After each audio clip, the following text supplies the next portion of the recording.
Hello guys, welcome to vision success. Guys, इस video में हम इंडिया और चाइना के डिस्प्यूट के बारे में बात करेंगे।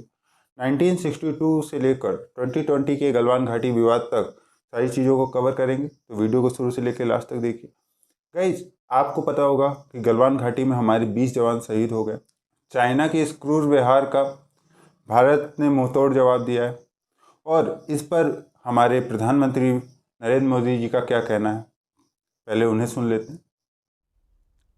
लद्दाख में हमारे 20 जाबाज शहीद हुए, लेकिन जिन्होंने भारत माता की तरफ आंख उठाकर देखा था, उन्हें वो सबक सिखा कर गए हैं।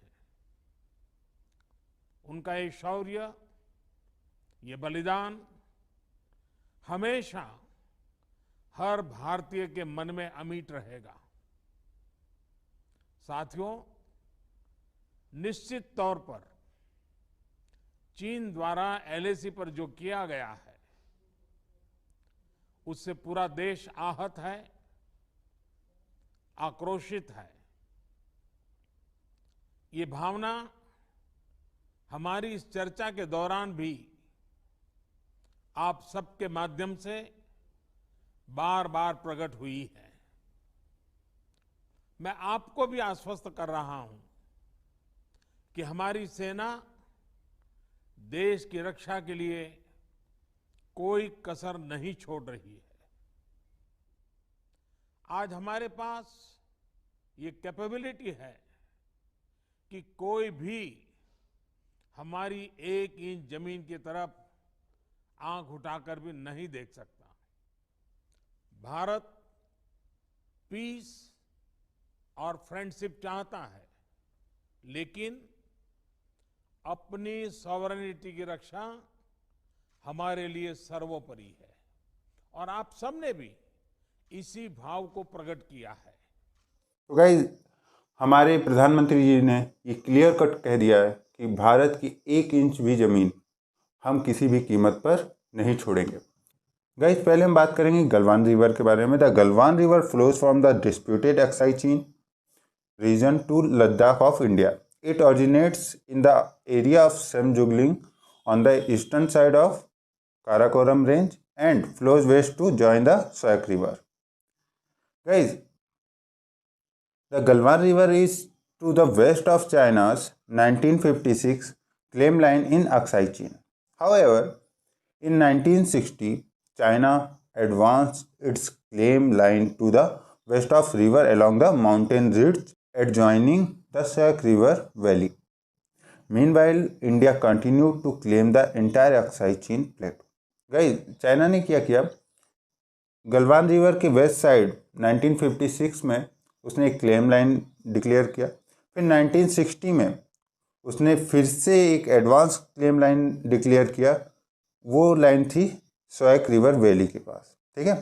उसके बाद इसने पूरे अक्साई चीन को ही क्लेम किया कि यह चाइना का पार्ट है। गाइस, 1962 में क्या हुआ, these claims and counter claims led to a military standoff in the Galwan river valley in 1962।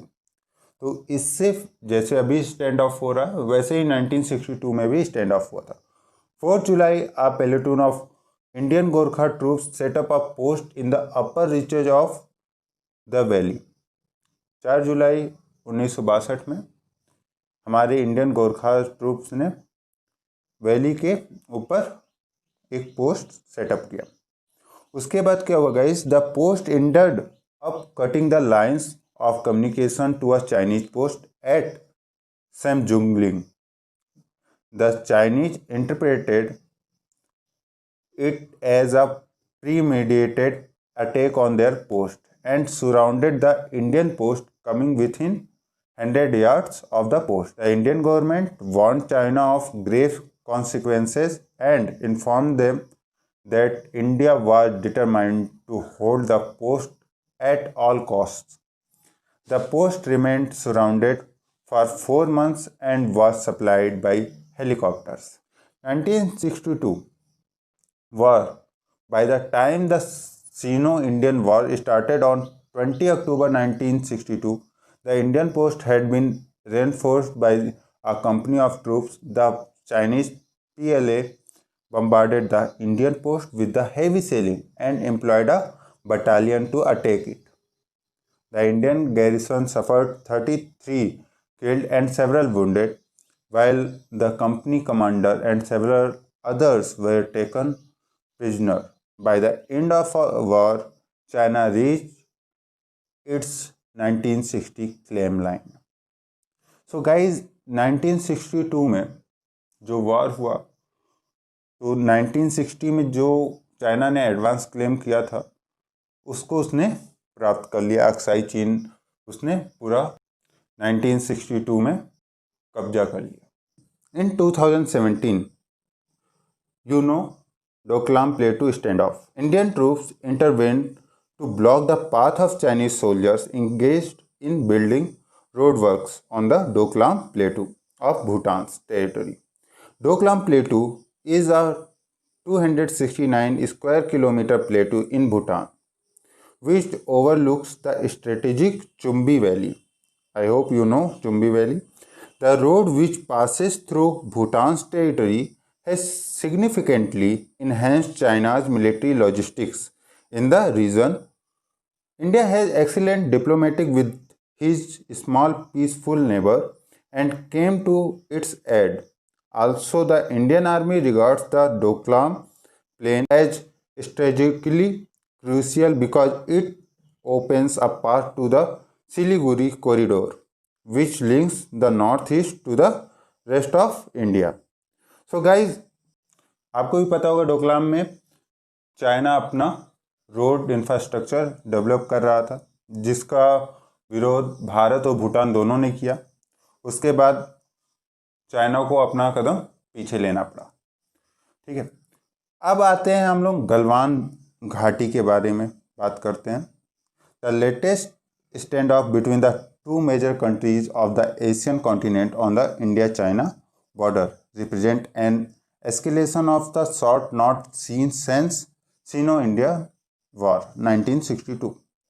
The Sino-India border dispute covers the 3,488 kilometer long line of actual control. In the first week of May 2020, around 250 Chinese and Indian soldiers were engaged in fierce face-off in Pangong Tso, also known as Pangong Lake in eastern Ladakh.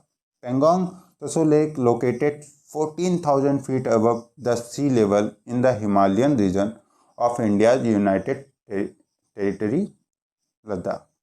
The trigger of the current face-off has been China's stiff opposition to India laying road around the Pangong Tso Lake.